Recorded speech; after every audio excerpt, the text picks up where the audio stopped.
Ibu yang dimuliakan Allah Subhanahu wa ta'ala, ala fil jasadi mudghah, ketahuilah di dalam jasadmu itu ada segumpal.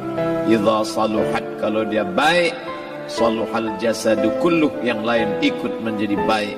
Wa idza fasadat, kalau dia rusak, fasadal jasadu kulluh, yang lain ikut menjadi rusak. Di mana dia? Ala wahyal qalb, dia adalah hati. Maka yang pertama kali menghitam itu apa kata Allah? Kalla balrana, ada satu titik hitam.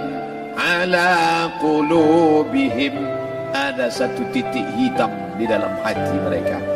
Ketika satu titik dibiarkan berubah menjadi dua titik, dua titik dibiarkan berubah menjadi tiga titik, 5 titik, 10, 100, 1000, maka dia pun menjadi hitam semuanya.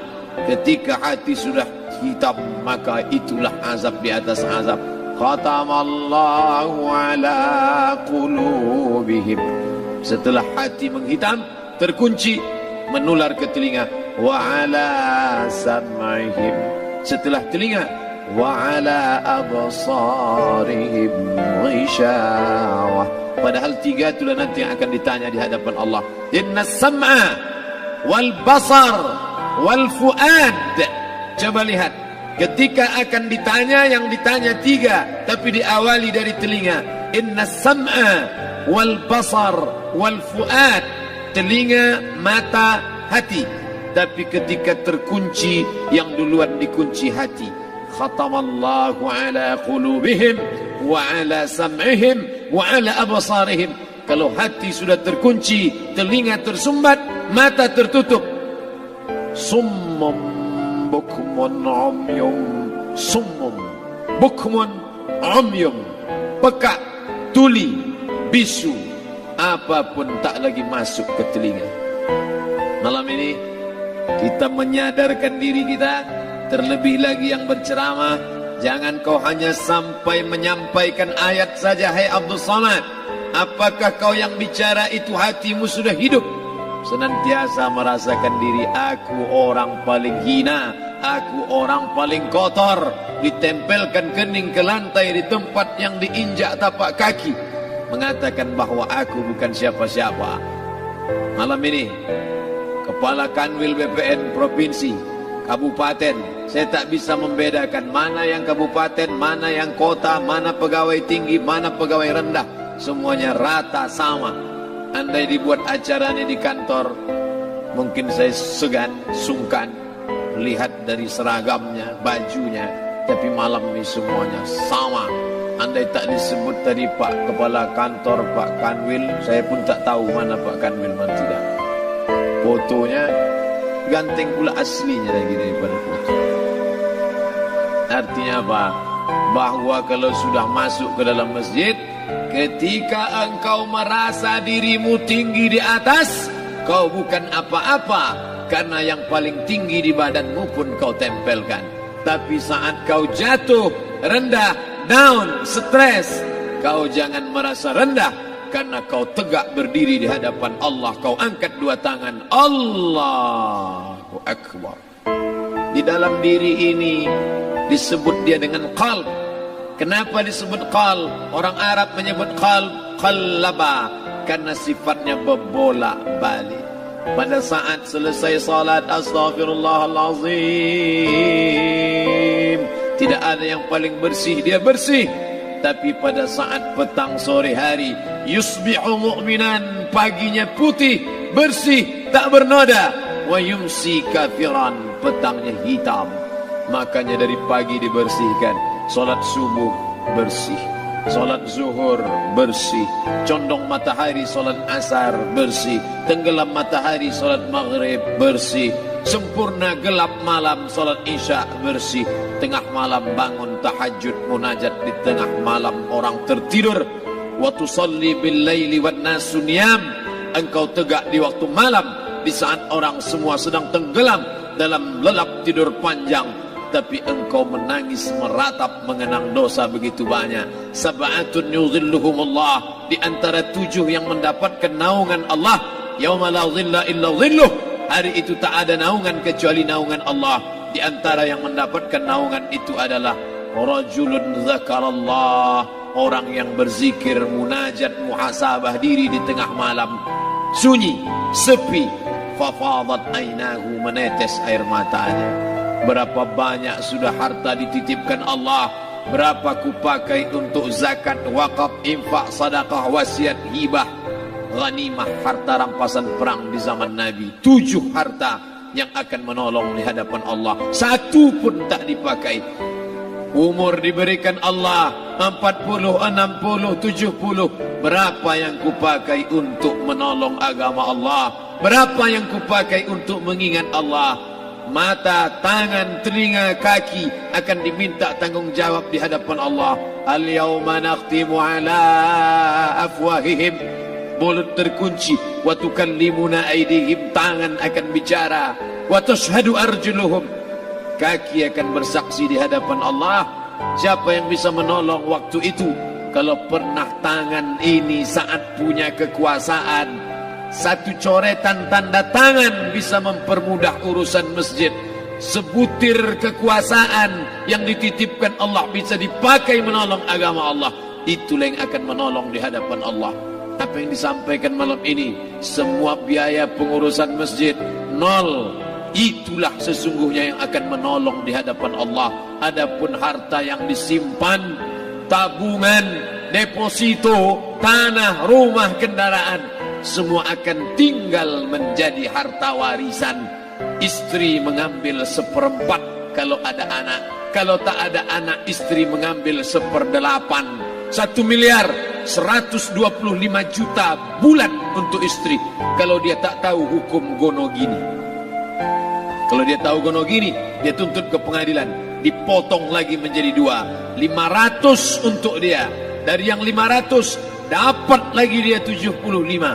575 bulan untuk dia. Sisanya 425 diambil anak laki-laki 2 kali bagian anak perempuan. Lalu yang kita bawa mati apa? Dulu dibangga-banggakan, dihormati, dimuliakan. Yang kami muliakan Al-Mukarram, Al-Ustadz. Tapi pada saat tiba masanya, yang kita bawa tak lain tak bukan innallaha la yanzuru ila ajsamikum. Allah tak menengok badan, fisik, bentuk tubuh, baju. Ini sampulnya saja. Wala ila suwarikum, Allah tak menengok rupa, wajah. Walakin yanzuru ila qulub, hati kamu yang bersih itulah yang kau bawa menghadap Allah Subhanahu wa taala. Yauma la yanfa'u malun, harta tak berguna, wala banun, anak tak bisa menolong. Harta tak berguna, anak tak mampu menolong. Illa man atallah, kecuali orang yang datang menghadap Allah biqalbin salim, dengan hati yang bersih, hati yang tulus, hati yang memercikkan cahaya iman, hati yang bersih dari hasad, busuk hati, sum'ah, riya, takabbur. Itulah yang menolong di hadapan Allah Subhanahu wa taala. Tulang, kulu, kulit, darah, lemak, sumsum akan menjadi santapan cacing tanah. Begitu besok pagi pintu kamar tak bisa diketuk, istri bolak-balik membangunkan tak terjaga, dipegang pipi sudah sejuk macam es batu, tanda jantung tak lagi berdetak, maka darah mulai berubah menjadi nanah, busuk. 1, 2, 3 hari kalau tidak disuntik formalin, jasad paling busuk jasad manusia, karena semua dia makan herbivora, tanaman saja. Tapi kita ini omnivora, semua masuk. Maka begitu mati, paling bagus orang Islam paling cepat dikuburkan. Selesai acara pemakaman, habiskah masalah, muncul masalah baru. Disitulah kita baru sadar. Apa kata Imam Ali radhiyallahu an? An-nasu niyam. Semua manusia waktu hidup itu tidur. Bapak tidur, ibu tidur, saya tidur. Semua orang waktu hidup itu tidur. Falamma matu, ketika dia mati, disitulah dia baru terjaga dari tidur panjang. Saat Israel mencabut nyawa, ditarikkannya adalah satu centapan yang kuat. Disitulah kita baru terjaga dari tidur panjang. Betapa aku meninggalkan salat, betapa aku tak berzakat, betapa dulu kekuasaan, aku lulus umur 30, pensiun 58, 28 tahun apapun tak pernah kubuat untuk agama. Sibuk membesarkan anak, sibuk mengurus warisan. Anak pun tak ingat dengan kita karena kita lupa menanamkan pendidikan agama di dalam otak kepalanya. Andai dulu pernah dia dibawa ke masjid, andai dulu pernah dia dibawa umrah, andai dulu dia dimasukkan SD IT, SMP IT, SMA IT, Islamic Boarding School, dibawa ke masjid, takkan dia lupa mendoakan selesai salat, Rabbighfirli wali walidayya warhamhuma kama rabbayani saghira. Harta yang banyak tak sempat menolong agama Allah. Anak tunggal semata wayang tak sempat dididik agama. Istri meninggalkan dalam keadaan stres susah hatinya karena dia tak diajarkan sabar menerima ridha ketetapan takdir Allah. Dan paling celaka, tak pernah anggota tubuh ini dipakai untuk berzikir, muhasabah, mengingat Allah. Tak pernah mata dipakai menengok Quran, kitab suci Allah. Tak pernah dipakai hati merenung sejenak apa yang akan kubawa mati menghadap Allah Subhanahu wa ta'ala. Malam ini saya tak minta diajak ceramah tentang hukum zakat, hukum puasa. Saya tidak diajak tanya jawab apa hukum unjuk rasa besok tanggal 4. Yang ditanya adalah bagaimana kita merenung sejenak. Abdul Somad, engkau berhadapan dengan para pegawai Badan Pertanahan Nasional Provinsi Riau, berkumpul 12 kabupaten kota. Ini orang-orang ngurus tanah, dari dalam tanah naik ke atas tanah, ngurus tanah, ngurus tanah, ngurus tanah, masuk ke dalam tanah. Abdul Somad dari dalam tanah naik ke atas tanah, ceramah, ceramah, ceramah, ceramah, ceramah, masuk balik ke dalam tanah. Yang kau bawa apa? Baju koko tinggal, peci tinggal, pakaian kehormatan tinggal. Yang tentara belum pernah saya diundang. Ustadz besok datang takziah, bapak anu tentara meninggal, tahu-tahu kain kapannya loreng. Tak ada. Yang kau bawa kain tidak berjahit, disobek, kerak. Itu yang akan menyampul kulitmu yang selama ini kau dimandikan, dibersihkan oleh ibumu dulu 60 tahun yang lalu. Sampai masanya kau lupa kapan kau dimandikan dulu. Sekarang ruh melihat, disebut dia ruh karena dia raha ya ruhu ruh, seperti aroma semerbak yang datang pergi hinggap. Ruh sampai masanya dia datang masuk ke dalam jasad. Ruh sampai masanya dia pergi meninggalkan jasad. Malam ini dimuliakan Al-Mukarram Haji Abdul Somad LCMA. Kenapa Abdul Somad ini dimuliakan? Karena ruh hinggap sejenak sebentar, sampai masanya besok pagi dia ruh keluar dari dalam tubuh ini. Anak yang katanya ayahku sayang, istri katanya kaulah abang, sampai masanya mereka tak lagi mau mendekat. Rumah itu saya yang buat, saya yang mengukurnya. Tapi begitu ruh sudah keluar dari badan, tidak satu pun semeter, sesenti, sejengkal, seasta ada tempat di rumah itu untuk jenazah bernama jenazah Abdul Somad. Dulu orang bertanya, rumah Ustadz Somad di mana? Hari ini orang tidak lagi bertanya, tak lagi menyebut nama. Orang sudah mengatakan kuburnya mana. Dulu kalau dia masuk masjid, didatangi orang, disalami orang, mahasiswa, anak-anak, remaja mencium tangannya sebagai tanda hormat. Tapi begitu diletakkan keranda, kita akan sholat jenazah nanti selepas sholat zuhur. Apa kata orang? Letakkan di tepi sana, letakkan di tepi sana. Tak satu pun mau mendekat, letakkan dia di sana. Bahkan sebagian mengatakan dalam masjid, letakkan dia di luar. Dia tidak disebut engkau yang mulia, tidak digunakan kata ganti orang langsung. Letakkan dia di sana. Bahkan sebagian tak lagi, padahal tempat paling mulia sebelah kanan, orang tak lagi mau di kanan, mulai dia menjauh ke kiri. Kenapa kau ke sana? Takut aku mimpi hantu nanti malam. Mana kawan, sahabat andai tolan, anak menantu, teman sekantor, semuanya pergi meninggalkan. Yang tetap dibawa, kalau pernah kaki melangkah salat berjamaah di masjid, kalau pernah tangan mengusap kepala anak yatim, kalau pernah tangan mengucap subhanallah. Nanti di akhir tausiah kita akan berzikir, munajat, muhasabah diri, berdoa, mengenang apa yang akan kita bawa menghadap Allah Subhanahu wa taala. Datang malaikat membawa kain kafan dari cahaya, akan menyambut ruh yang mulia.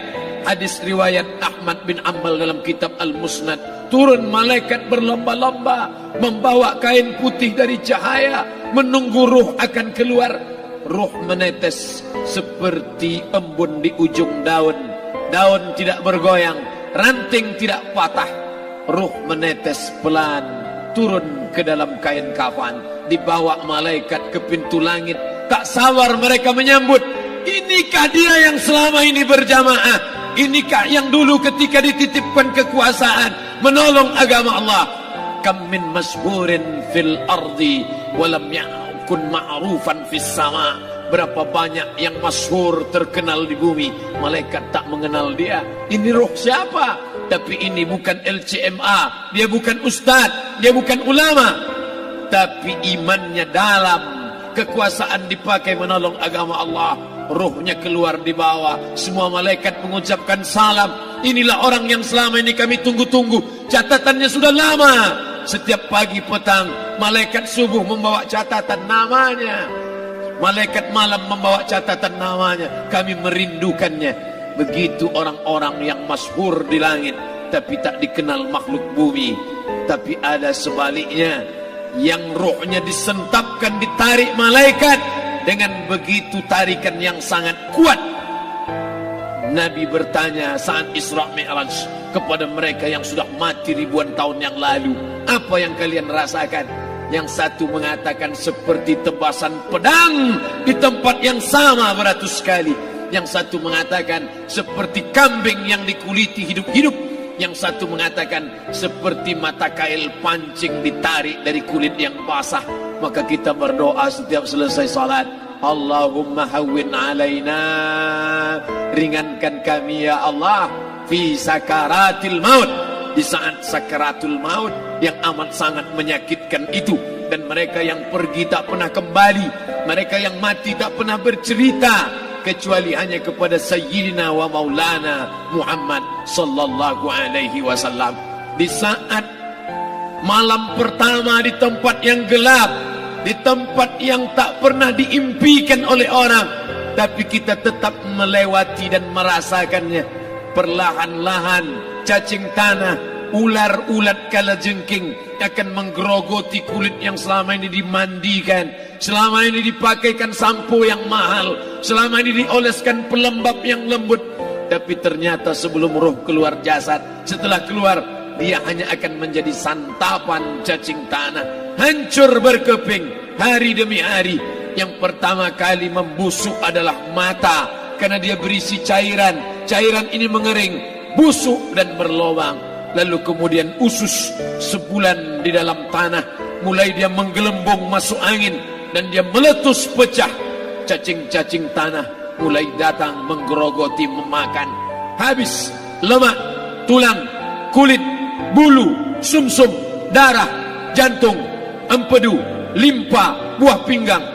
Habis semuanya, tinggal tulang-tulang yang memutih, dimakan oleh tanah, ditelan oleh massa, sampai akhirnya Asi bin Wa'il membawa tulang yang kering itu kepada Nabi Muhammad, baginda Sayyidina wa Maulana Muhammad. Ya Muhammad, ayuhyi rabbuka hadzal izam, sanggupkah Tuhanmu menghidupkan tulang yang kering ini? Nabi diam tak menjawab, sampai akhirnya datang Jibril alaihi salam membawakan wahyu. Qul, katakan kepada dia. Ayat ini dibaca malam Jumat. Bapak Ibu semua hafal, kita baca.